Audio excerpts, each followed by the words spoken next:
Somewhere right now, a pension fund manager in Oslo is deciding whether a factory in Ohio stays open.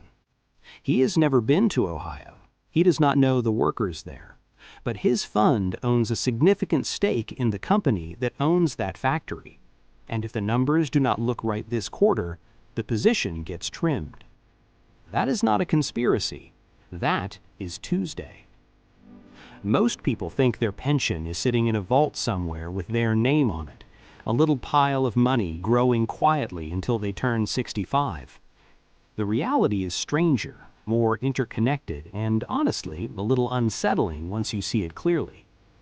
Your retirement money is one of the most powerful financial forces on the planet, and there's a very good chance you have no idea where it actually is. Let us start with the basics, because the basics themselves are already surprising. When you pay into a pension, whether through your employer, your government, or a private scheme, that money does not sit still. Pension funds are legally required in most countries to invest that money. They have to grow it.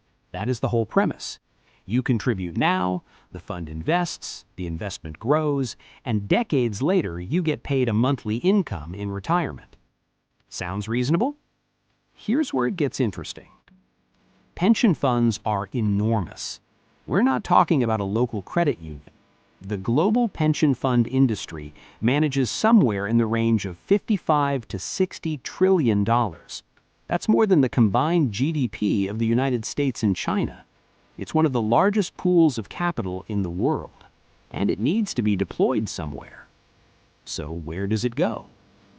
For decades, pension funds mostly bought safe, boring things. Government bonds, domestic stocks, stable, predictable, low-drama investments. A Canadian pension fund bought Canadian assets. A Dutch pension fund bought Dutch assets. Everyone stayed in their lane.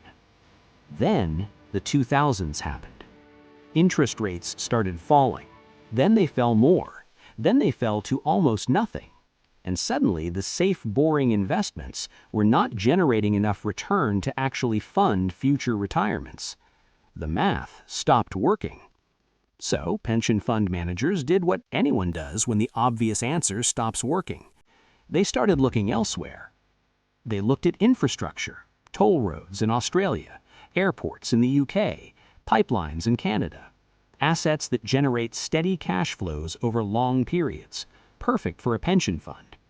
They look at private equity, ownership stakes in companies not listed on any stock exchange, higher risk, higher potential return. And they looked abroad, way abroad.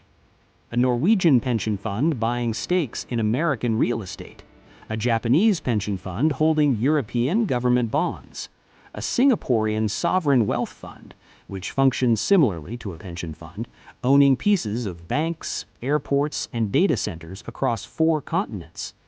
This is the world we live in now, and most people have no idea it exists.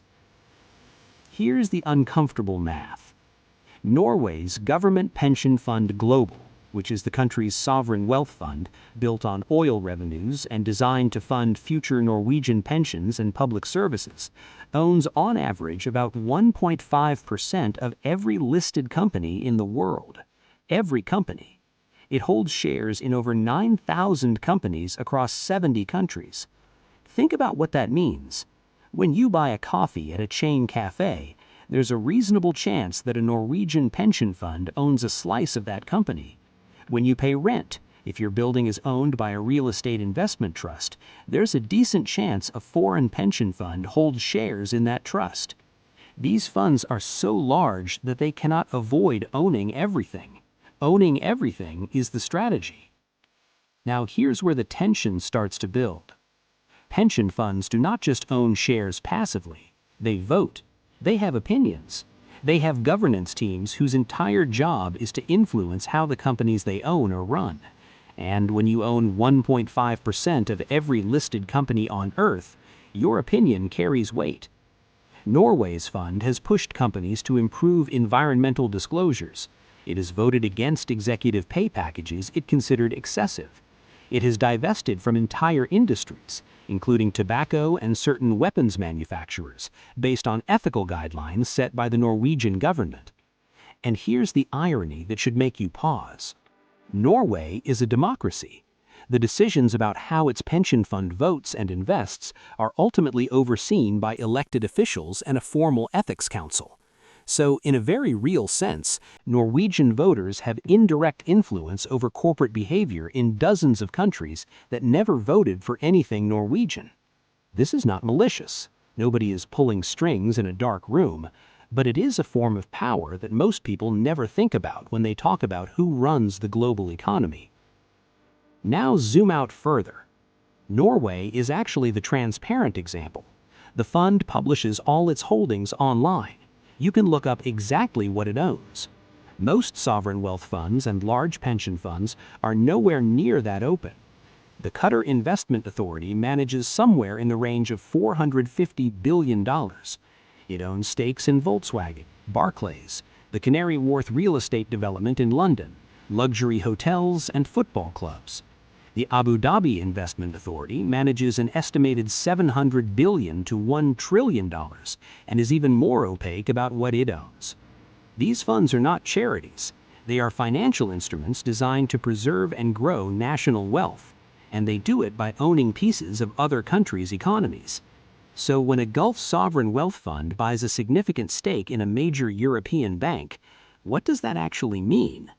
It means that when that bank makes decisions about lending, about which sectors to prioritize, about how to manage risk, one of the voices in the room, quietly, through board representation or shareholder pressure, is a foreign government. Again, not a conspiracy, just how capital works at scale. Now, here's the part that affects you more directly. The pension system in many Western countries is quietly in crisis. Not dramatically, not in a way that makes headlines every day, but the math is deteriorating. People are living longer. That means pension funds have to pay out for longer than they were originally designed to. In most developed countries, the ratio of workers paying into the system versus retirees drawing from it is getting worse every decade. In 1950, the United States had about 16 workers for every retiree. Today, that number is closer to 3. And the investments? After years of low interest rates, many pension funds are underfunded. They have promised more than they can reliably deliver. The gap between what they have promised retirees and what they actually have is estimated in tens of trillions of dollars globally. So what do? They chase higher returns. They go further into private markets, into emerging economies, into asset classes that are less liquid and harder to value. They take on more risk, quietly, on behalf of people who have no idea this is happening. Your retirement, the money you're counting on, is sitting inside a system that is stretching further and further to find returns that were once easy to find and are now increasingly hard to guarantee. And the institutions managing that money are, in many cases, also reshaping the economic landscapes of countries they invest in. They influence which industries get capital and which do not. They affect property prices in cities where you might buy real estate. They have opinions about corporate governance in companies you might work for. The pension fund is not just a retirement vehicle. It's one of the primary mechanisms through which capital moves across borders, shapes corporate behavior, and concentrates influence in ways that are almost entirely invisible to the average person. Here's the question worth sitting with. If the money meant to fund your retirement is one of the most powerful financial forces on the planet, why do most people know almost nothing about how it works, where it is, or who is making decisions with it? Maybe the answer is that it's complicated. Maybe it's that the systems were designed in an era when the scale was smaller and the consequences more local. Or maybe it's something simpler than that. Maybe nobody really wants you to look too closely.